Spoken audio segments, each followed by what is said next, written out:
বাচ্চাইন তোরা তো আমরা কোরআনে কারিম দিতাম নি, তা তো বহুত সময় পাক পবিত্র বুঝেন না। ছোট ছোট বাচ্চাইন হে আবক গুনা কিতার সোয়াব কিতা এটা বুঝেন না। আনা উজে কোরআন শরীফ সইলে গুনা হইব এটাও হে বুঝেন না। ইলা ছোট ছোট বাচ্চাইন তোরা তো আমরা কোরআন শরীফ হিফজল লাগি পড়িবার লাগি দিতে পারিনি না। আমরা এরা তো দিলেই আর তারা যদি কোনো সময় বলে আনা উজরে ফড়ইন আমরা গার্জেন তো হল বা আমরা যারা ফড়াই আর মোয়াল্লিম হল আমরা গুনাগার হইমনি না হইতাম না। ওখানে একটা আমরা সওয়াল থাকে। তের জবাব হইল বাচ্চাইন তোরা তো কোরআনে কারিম দিতে কোনো অসুবিধা নাই।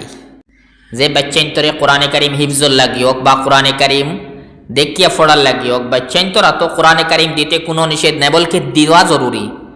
বাচ্চাইন তোরা তো কোরআনে কারিম দেওয়া জরুরি।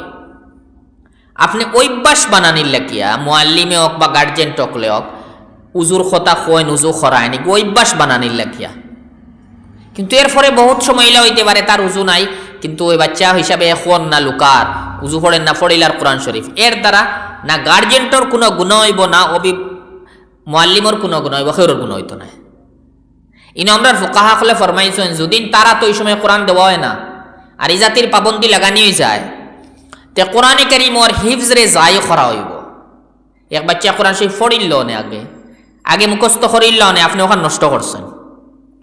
আর যদি গার্জেন টকলের ইলা প্রেশার দেওয়ায় সবসময় তুমি দেন খেয়াল করবা বা মোয়াল্লিমরে ইলা প্রেশার দেওয়ায় সবসময় খেয়াল করা লাগবো উজু গেছিন না রয়েছে, তো এরা কষ্টত পড়ে যাবা।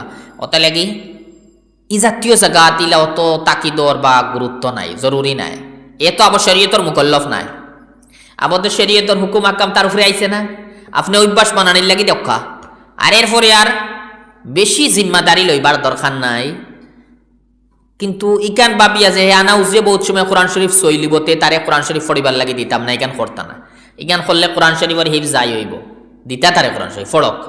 বহুত সময় আপনার এখন উজু আছে আর ফড়ি লিবা আসলে উজু নাই, এই সময় আপনার গুণা হইতো না, তারও গুণা হইতো না।